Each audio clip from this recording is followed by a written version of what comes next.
السلام عليكم ورحمة الله وبركاته. إن الحمد لله نحمده ونستعينه ونستغفره ونعوذ بالله من شرور أنفسنا ومن سيئات أعمالنا. من يهده الله فلا مضل له ومن يضلل فلا هادي له. أشهد أن لا إله إلا الله وحده لا شريك له وأشهد أن محمدا عبده ورسوله وبعد. Terakhir kita bahas tentang haram menjadi halal, tidak boleh menjadi boleh. Gara-gara apa? Darurat. Dan darurat ini harus berhubungan dengan nyawa. Bukan uang, bukan pekerjaan, bukan karir, bukan jabatan, bukan gengsi. Nyawa. Sakit, pengobatan tentu ada hubungannya dengan nyawa. Ya. Oleh karena itu, yang bukan sakit tidak bisa dikatakan darurat. Pasang KB, pasang spiral misalnya, darurat apa tidak? Nah, apakah mati dia kalau nggak pasang itu? Gitu. Maka tidak bisa dikatakan darurat, kecuali mati atau besar kemungkinan mati dan tidak ada cara lain. Saya kira ini terlalu mengada-ada. Ya, mungkin nggak bisa kita dapati contohnya. Beda dengan operasi. Jelas melihat aurat kan? Tapi karena ini nyawa taruhannya, maka yang haram jadi halal. Ad-daruratu tubihul mahdhura. Termasuk makan babi kemarin ya. Tapi ada dua syarat yang harus ada di situ. Ada dua sifat yang harus ada di situ. Apa kemarin? Ghaira bagin wala adin. Tidak diniatkan. Tidak diniatkan.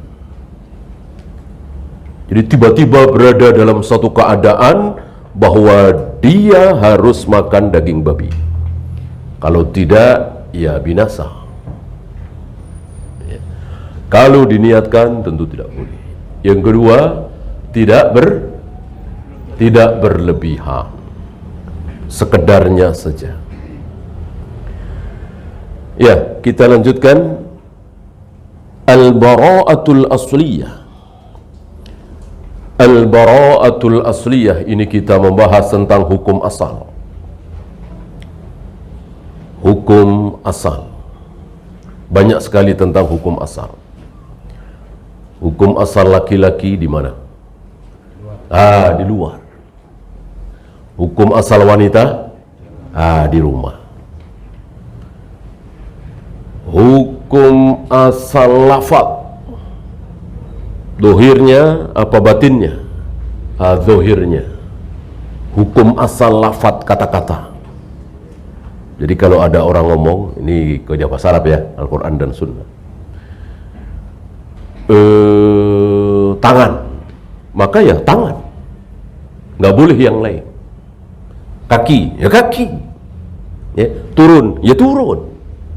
Bersemayam, ya bersemayam. Gak boleh diartikan yang lain, kecuali ada keterangan dari sang pembicara, baru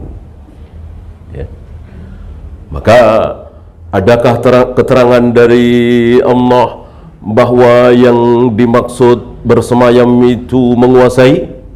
Tidak ada, stop. Adakah keterangan dari Allah yang dimaksud dengan tangan itu kekuasaan? Nggak ada, stop.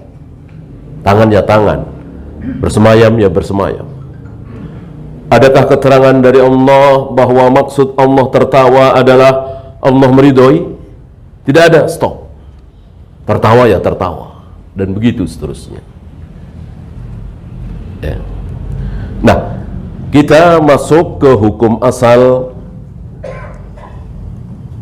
benda. Benda yang ada di muka bumi. Tanah, batu, pasir, air, dan seterusnya. Cairan ini, cairan itu. Zat ini, zat itu. Hukum asalnya najis apa suci? Najis apa tidak najis? Tidak najis. Gitu. Jadi untuk mengatakan bahwa benda ini suci, zat ini suci, cairan ini suci, haruskah bawa dalil? Tidak, karena hukum asalnya suci. Yang harus membawa dalil adalah orang yang mengatakan bahwa ini najis. Nah, dia harus bawa dalil. Untuk mengatakan ini najis harus bawa dalil. Untuk mengatakan ini suci, nggak perlu bawa dalil. Karena hukum asalnya memang suci. Sama dengan sifat dunia ini, keadaan dunia ini, makanan, minuman, pekerjaan, dan segala macam, hukum asalnya halal apa haram? Halal. Maka untuk menghalalkan pekerjaan ini, menghalalkan benda ini, menghalalkan makan ini, makan itu, tidak perlu dalil. Kalau kita butuh dalil untuk menghalalkan apa misalnya, combro, misro, ya, kemana kita cari dalil halalnya combro, misro? Ya, bahkan singkong saja nggak ada dalil. Di zaman Nabi yang ada dalil, contoh ya syair, gandum, bur, kurma, delima, dan seterusnya. Nggak banyak sekali di kita yang tidak ada di ayat, tidak ada di hadis. Pusing dan ribet. Walillahilham, kita kenal hukum asal segala makanan, minuman yang ada di muka bumi. Hukum asalnya apa tadi? Halal. Yang butuh dalil adalah yang mengatakan nggak boleh makan ini, nggak boleh minum ini. Ya, itu butuh dalil, dan sedikit, walillahilham, sedikit sekali yang disebutkan khusus dalam satu ayat, cuman 4, ya, tambah sedikit dalam beberapa hadis. Nah, kembali kepada benda-benda yang ada di sekitar kita, semuanya suci. Ya. Yang najis yang apa? Yang dinajiskan oleh Allah dan Rasulnya. Apa? Kotoran manusia, kencing manusia. Ya. Jangan bilang kencing hewan, ya. Butuh dalil.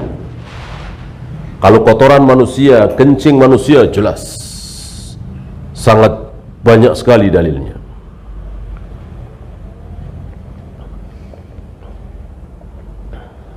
Apalagi darah haid. Jangan bilang darah, ya, darah haid.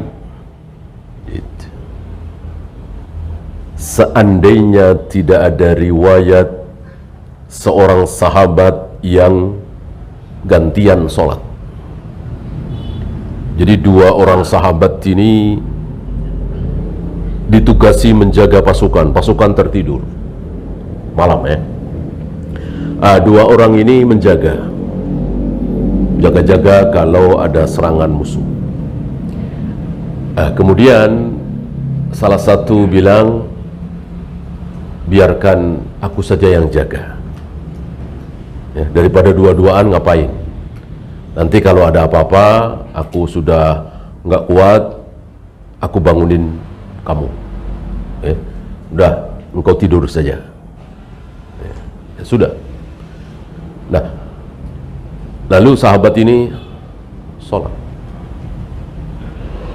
Tiba-tiba ketika berdiri sholat itu ada anak panah dari musuh dan mengenai kakinya dan berdarah.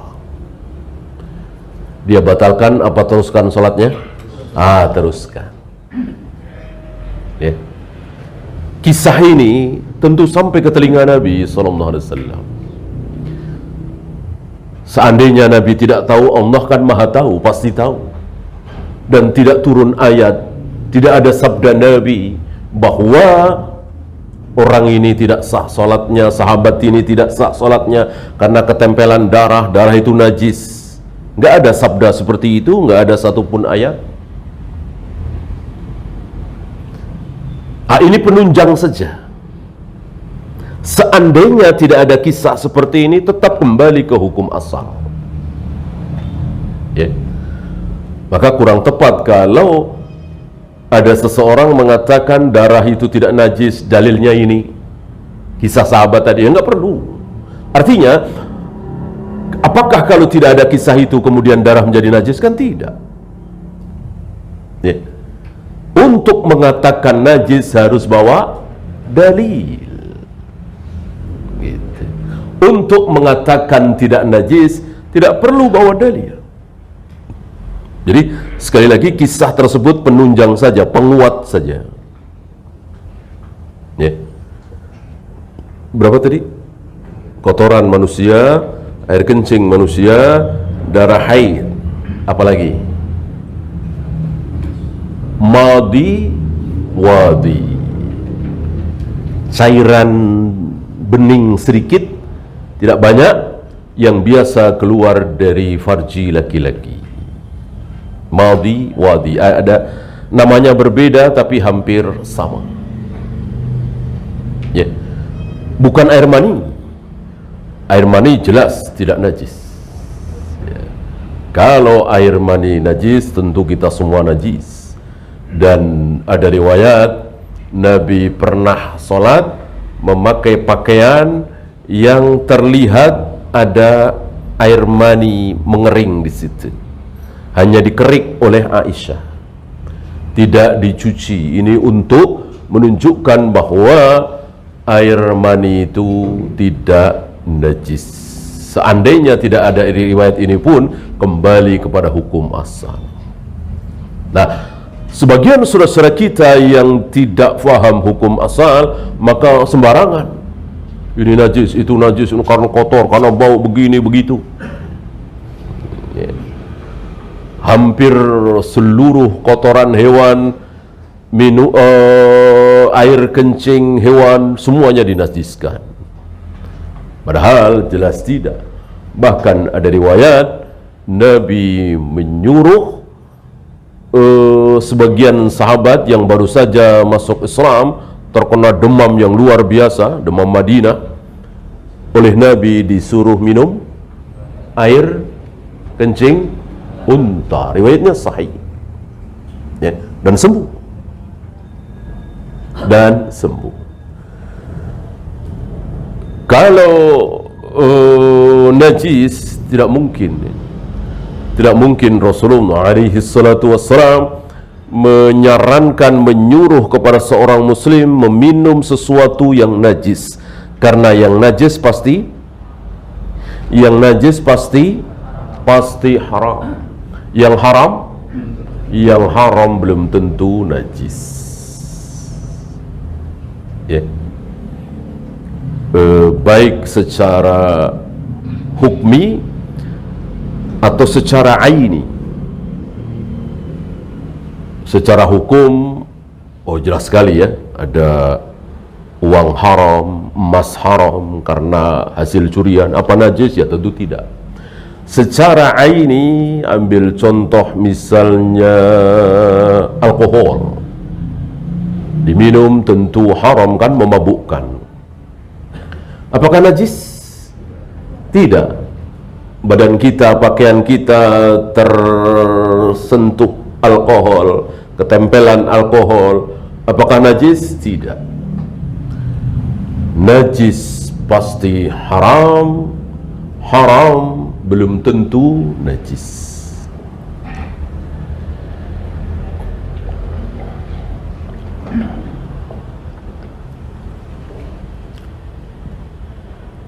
Dan kita tidak perlu menutup-nutupi ini ya. Wala yakhafuna laumata laim. Salah satu prinsip Islam kaum muslimin, apalagi para duat, tidak boleh takut dicela. Ya. Sampaikan apa adanya dan ya silakan sampaikan, diteriakkan bahwa salah satu pengobatan yang dicontohkan oleh Nabi sallallahu alaihi wasallam adalah minum air kencing unta. Ya. Tidak perlu kita tutup-tutupi hadis ini. Wah, malu, jorok, begini, begitu.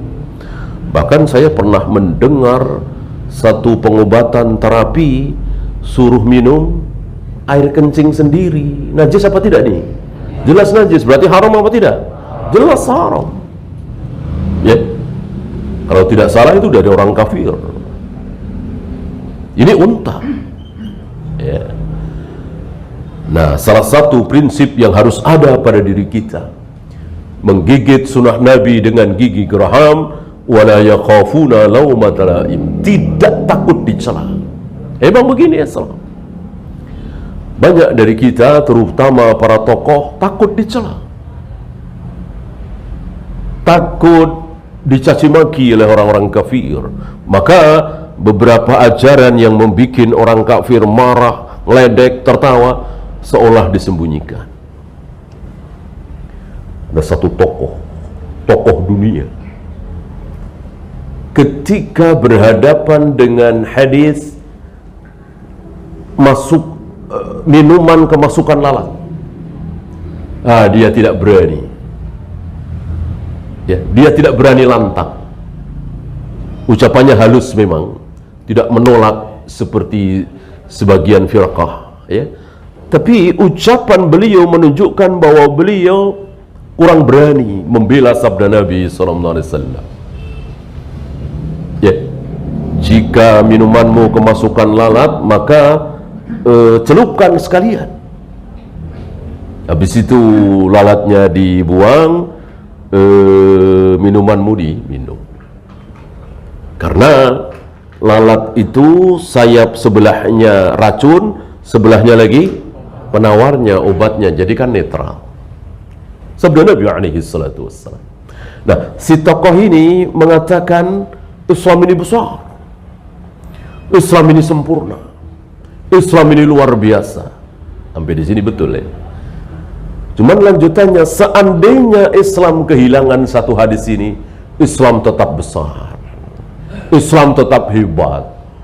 Isi dari ajaran Islam luar biasa, mengatur bagaimana tentang kehidupan suami istri, bagaimana bertetangga, bagaimana bersiasat dan seterusnya. Kehilangan satu hadis ini nggak masalah. Ini mengecilkan hadis ini. Tentu tidak layak ucapan seperti ini keluar dari mulut seorang tokoh Islam, apalagi tokoh dunia. Para ahlul hadis tidak mengecilkan hadis ini, bahkan menyampaikan, bahkan mengajak, mengamalkan hadis ini. Tidak takut dicela oleh orang-orang kafir. Ya. Tidak peduli.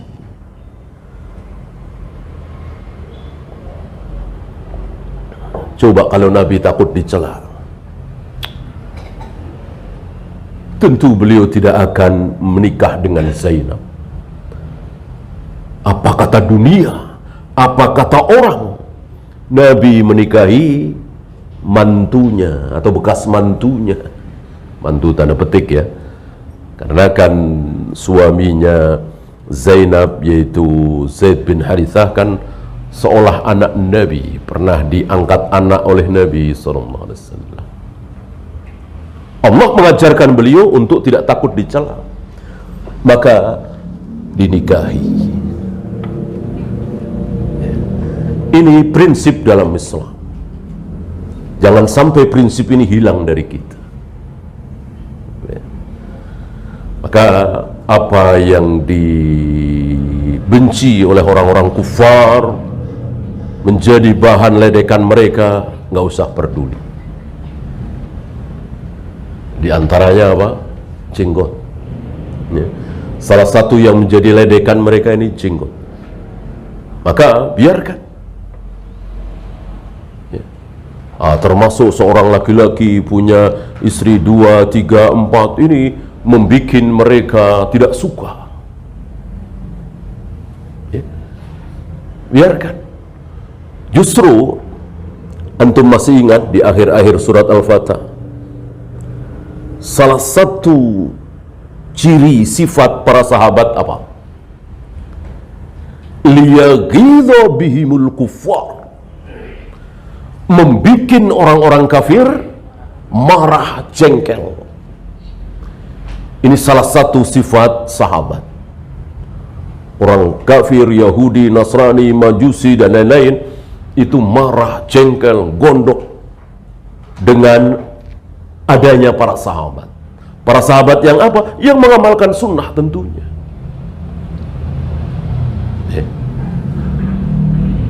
Maka sunnah bagi kita membikin jengkel orang-orang kafir, tapi dengan cara sunnah, bukan dengan cara bid'ah, bukan dengan cara syahwat, harus dengan cara sunnah. Salah satunya air kencing unta. Ya, kita kembali ke hukum asal.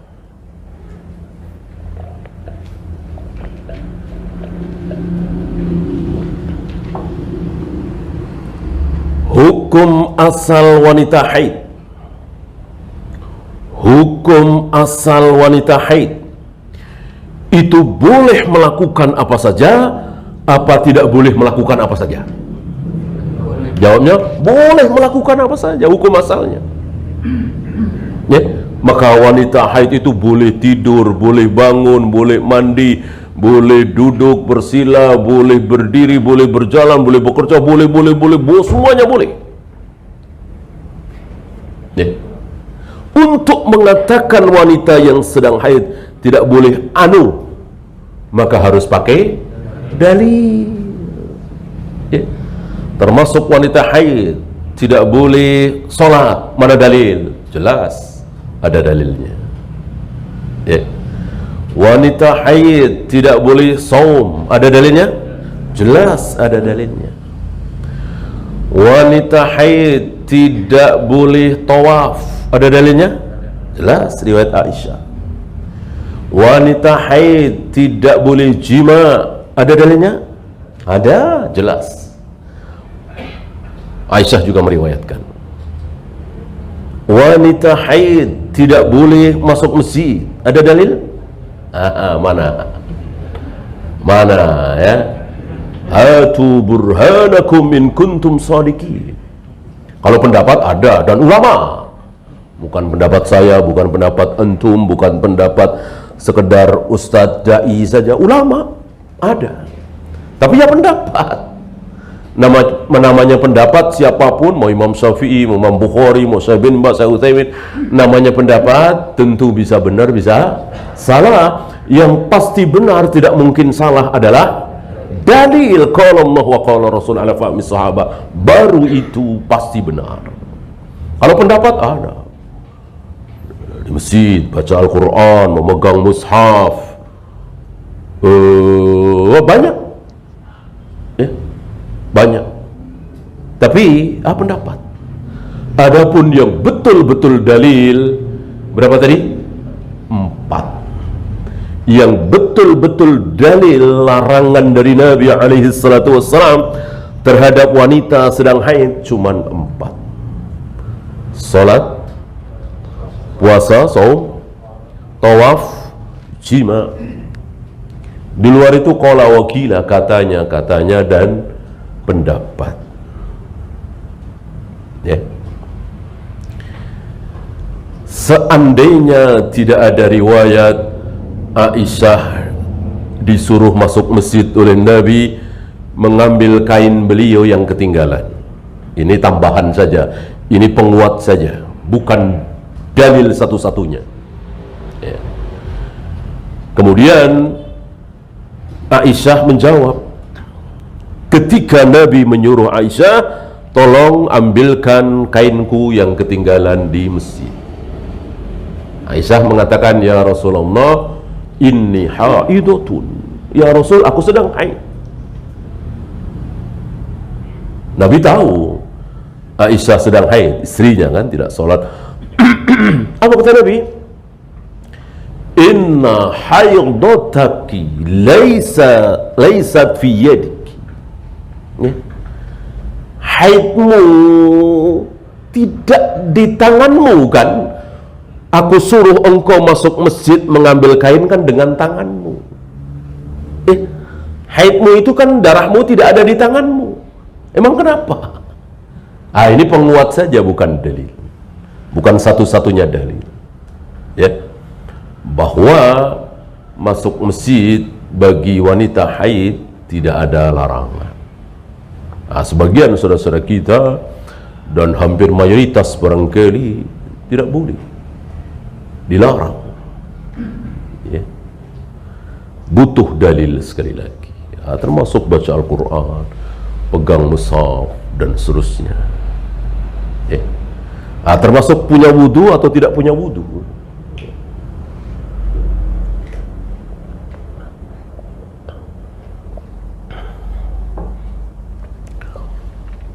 Orang yang tidak punya wudu, orang yang belum berwudu, hukum asalnya boleh melakukan apapun, apa tidak boleh melakukan apapun. Sama seperti tadi. Boleh. Orang yang belum wudu boleh ini, boleh itu, boleh ini, boleh itu. Yang tidak boleh harus dengan dalil.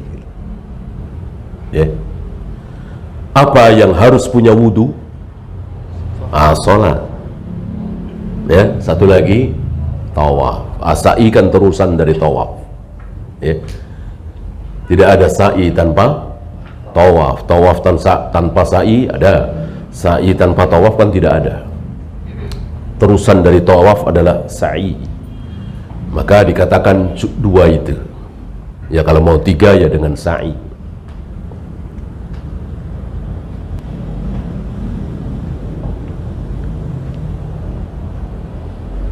Nah, untuk mengatakan baca Al-Quran harus punya wudu, memegang mushaf harus punya wudu, tentu ini butuh dalil. Dalil tentu qala Allah wa qala Rasul tadi. Sekali lagi bukan pendapat qala wakila, kataan si anu ulama anu. Ya. Karena seluruh ulama siapapun pendapatnya boleh diterima, boleh ditolak. Kecuali illa sahibu hadal qabr, kecuali penghuni kubur ini. Kata siapa? Kata Imam Malik menunjuk kubur Nabi sallallahu alaihi wasallam. Ya. Ya. Ini tentang al-bara'atul asliyah. Kalau masih kurang faham nanti bisa ditanyakan. Kita lanjut. Wasailul umur kal maqasid. Wasilah, sarana untuk menuju sesuatu, maka hukumnya seperti sesuatu itu, seperti tujuannya. Wasilah. Ya. Apakah sholat dengan menutup aurat itu wajib? Ya, sholat dengan menutup aurat adalah wajib. Nah, untuk menutup aurat harus punya pakaian. Ya. Dengan demikian, punya pakaian itu wajib apa tidak? Tentu wajib. Punya pakaian itu wajib. Sebab kalau tidak punya, ada kewajiban yang tidak bisa kita tunaikan. Walaupun di rumah sendirian, di kamar sendirian. Ya. Apakah mentang-mentang sendirian di dalam kamar kemudian sholat boleh membuka aurat? Kan tidak boleh. Harus menutup aurat walaupun sendirian. Ya. Beda dengan menutup aurat di luar sholat, di luar ibadah. Tentu ini tergantung terlihat atau tidak. Kelihatan orang lain yang bukan mahram atau tidak. Kalau enggak, ya enggak masalah. Ya. Maka kalau ada pertanyaan, mana yang wajib? Menutup aurat, apa menutup aurat itu maksudnya dari menutup aurat dari pandangan orang lain. Itu yang wajib, bukan berbusana muslimah, bukan pakai jilbab. Ya. Artinya walaupun tidak pakai jilbab, walaupun dia pakai rok mini, tidak berdosa. Kalau tidak ada pandangan laki-laki ajnabi. Ya.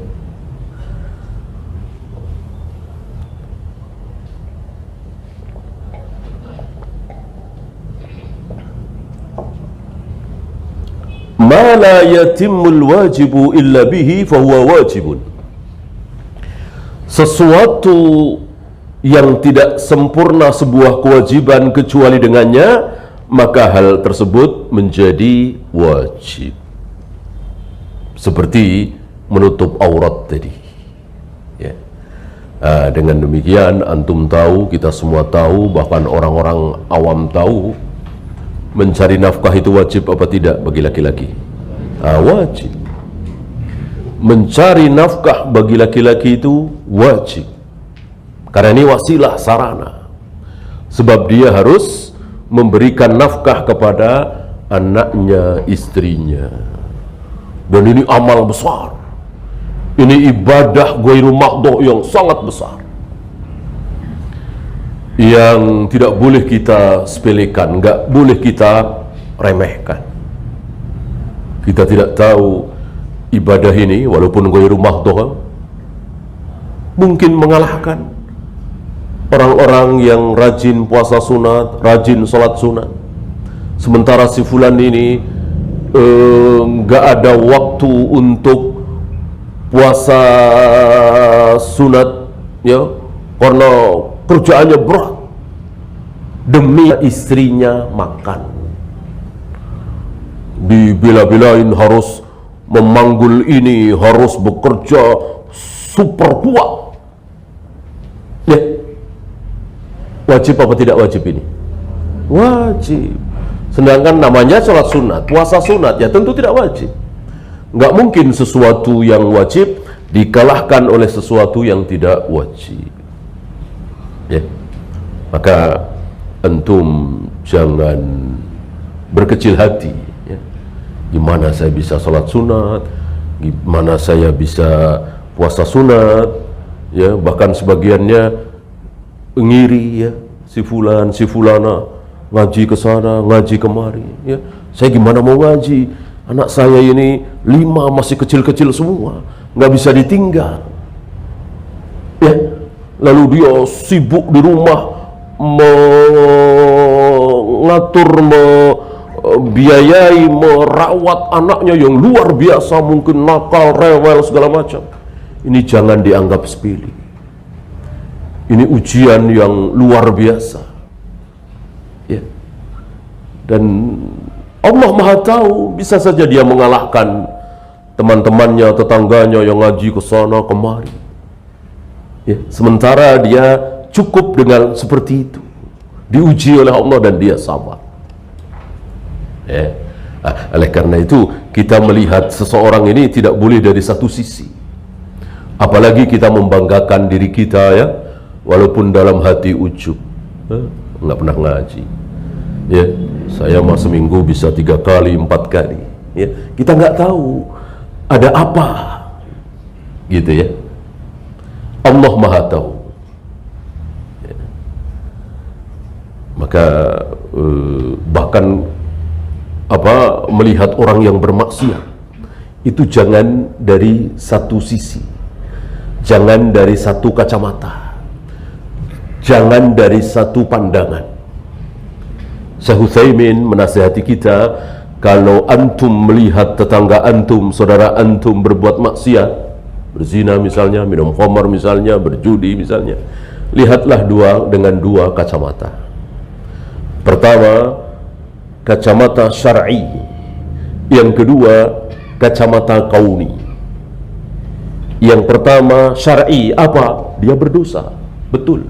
Orang berzina, minum khamar, berjudi, tidak sholat, kan dosa. Jelas itu. Tapi jangan lupa ada satu lagi, kauni. Kauni, ya, dia berzina, dia minum khamar, dia berjudi, dia tidak sholat. Ini takdir bukan? Takdir. Sudah ditulis oleh Allah di Lauh Mahfuz 50.000 tahun sebelum Allah ciptakan langit dan bumi. Bisakah dia menghindar? Ya nggak bisa. Ini kauni ya. Yang tadi syar'i. Nah, dengan kacamata kauni, insya Allah kita tidak meremehkan dia, mencemooh dia, mencaci maki dia, menjelek-jelekkan dia, menganggap dia sebagai sampah. Tidak. Justru kita malah kasihan. Kasihan. Dengan demikian kita doakan, mudah-mudahan dia sadar, mudah-mudahan dia bertaubat, berikan hidayah kepada dia ya Allah, kasihan dia. Begitu. Coba kalau kita melihat dari sisi syar'i saja, yang ada ya orang-orang seperti orang-orang awam, melihat para pelaku maksiat itu benci, mencemooh, menganggap sampah dan seterusnya, lalu timbul ujub, sombong. Ini kena lagi talbis iblis. Luar biasa. Iblis tidak pernah berhenti menggoda siapapun. Dia bersih dari zina, khamar, judi dan seterusnya, memelihara salat 5 waktu dengan berjamaah. Tapi ada sesuatu di hatinya. Dia rendahkan si fulan ini. Dia membesarkan dirinya. Dan ini awal mula menimpa siapa? Kalau antum masih ingat, iblis itu sendiri. Iblis. Gak ada yang tahu kalau iblis itu ada keburukan kecil. Jibril, Mikail dan lain-lain melihat iblis luar biasa. Ya soleh, ya taat, ya bertakwa, ya berilmu, sami'na wa ata'na terhadap apa yang Allah perintahkan. Maka ada riwayat, ini ketika Adam belum diciptakan ya, ada riwayat di mana jan dari bangsa jin yang hidup di muka bumi berbuat kerusakan dan menumpahkan darah, entah berapa ribu tahun namanya. Allah perintahkan para malaikat untuk memusnahkan mereka, memerangi mereka, dipimpin oleh iblis. Allah menunjuk iblis sebagai hamba Allah yang soleh, yang taat, yang bertakwa, yang berilmu dan seterusnya, hampir menyaingi Jibril. Selesai itu ada ujub di diri iblis, ada kesombongan di diri iblis, merasa dirinya hebat. Gak ada yang tahu, hanya Allah yang tahu. Dan Allah tunjukkan keburukan yang ada di iblis. Allah uji iblis dengan ujian yang sangat berat bagi iblis tentunya. Ya, nggak sanggup iblis dengan ujian itu, dan Allah Maha tahu. Ya. Tiba-tiba Allah ciptakan makhluk bernama Adam,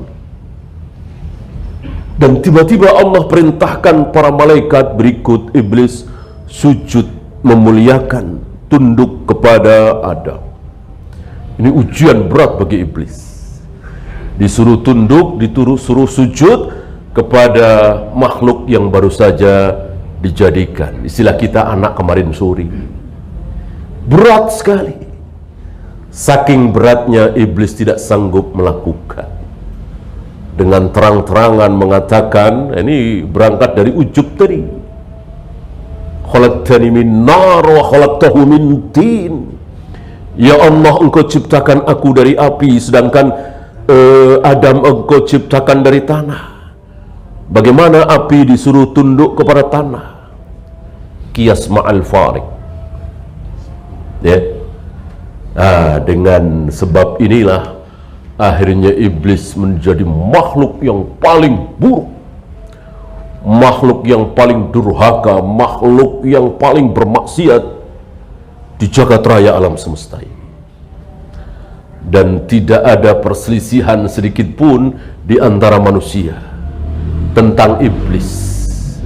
Mau Muslim, Yahudi, Nasrani, bahkan di luar itu tahu kata-kata iblis dan sepakat bahwa itu sebuah keburukan. Ya. Kalau tentang tokoh-tokoh tertentu misalnya masih berselisih. Ya.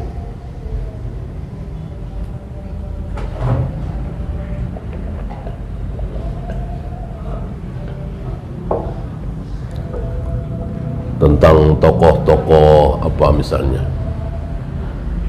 tokoh-tokoh PKI lah ya, mayoritas kita kaum muslimin kan menganggap buruk ya, Untung, Aidit, siapa, tapi masih adakah yang memuji orang-orang ini? Masih ada ya, mungkin keturunannya atau sama-sama komunis, masih ya ada perselisihan. Adapun iblis tidak ada. Sejagat raya alam semesta sepakat bahwa iblis ini makhluk yang buruk, istilah yang buruk ya. Maka haram bagi kita menyematkan iblis, setan di sesuatu yang baik. Nggak boleh ya. Mau makanan, mau minuman, mau jajanan ya, nggak boleh ada kata-kata iblisnya, setannya ya, apalagi ya yang buruk-buruk ya, nggak boleh ya.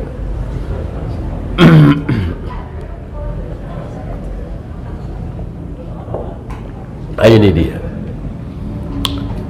dua buah penilaian yang harus ada pada diri kita ketika kita melihat saudara-saudara kita jatuh dalam kemaksiatan. Hikmahnya besar sekali, sangat besar sekali. Minimal kita tidak ada rasa sombong. Yang ada terima kasih ya Allah, aku bersyukur ya Allah, takdir kauni yang telah engkau tulis di lauh mahfud sampai hari ini bukan keburukan untuk diri saya. Alhamdulillah engkau takdirkan aku ya Allah bukan pezina, bukan penjudi, bukan koruptor, bukan pembunuh. Engkau takdirkan aku orang yang sholat, yang saum ya, yang bayar zakat, haji dan seterusnya. Terima kasih, bersyukur, bukan menyombongkan diri. Menyombongkan bagaimana orang sholat kita, puasa kita, zakat kita, haji kita, itu ciptaan siapa? Ciptaan Allah. Wallahu khalaqakum wa ma ta'malun. Allah lah yang telah menciptakan kalian dan menciptakan pula apa? Perbuatan kalian, amal kalian. Jadi solat kita bukan kita yang menciptakan, baca Al-Quran kita, zakat kita, sedekah kita bukan kita yang menciptakan, tapi Allah Rabbul Alamin. Apa yang akan kita sombongkan? Orang ciptaan Allah. Nah, kembali bersyukur, merendah kita di hadapan Allah, merengek kita supaya jangan disesatkan. Kalau Allah mau sesatkan kita, kecil. Allah tidak melihat ayah kita, kakek kita, buyut kita, atasan kita, anak kita, enggak.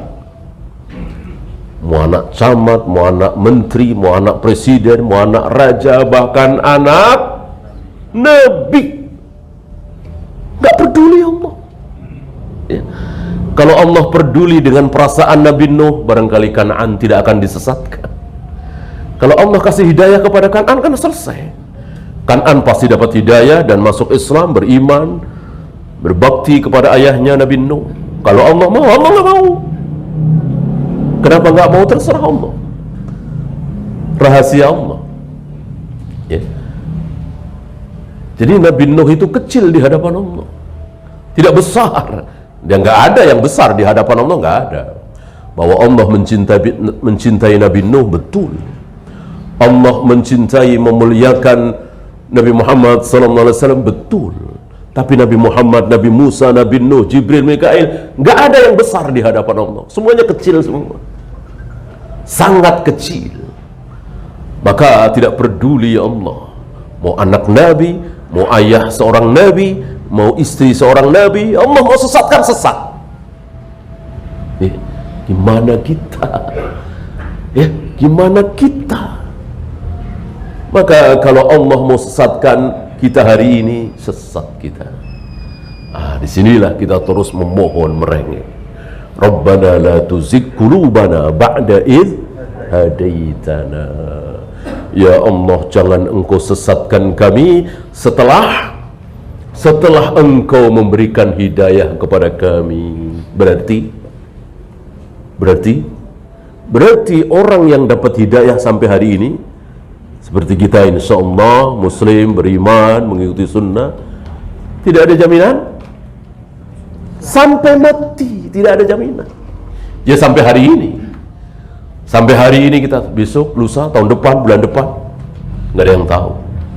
Kalau Allah cabut hidayah ini dari kita, hilang. Ya. Maka rahasia kenapa kita terus memohon, meminta, ihdinas siratal mustaqim, ihdinas siratal mustaqim. Ya. Kan orang-orang Nasara ledek, orang Islam nggak pede, nggak yakin bahwa mereka berada dalam kebenaran. Buktinya apa? Tiap hari minta ihdinas siratal mustaqim, tunjukkanlah kepada kami ya Allah jalan yang lurus. Berarti belum dapat, gitu kan? Jawaban ini menunjukkan kita tidak sombong. Sampai hari ini kita diberi hidayah, kita yakin. Tapi besok, lusa, dan seterusnya kita tidak tahu. Wallahu a'lam. Ya, silakan adzan dulu. Wassallallahu ala Muhammadin sallallahu alaihi wasallam. Wa akhiru da'wana alhamdulillahi rabbil alamin.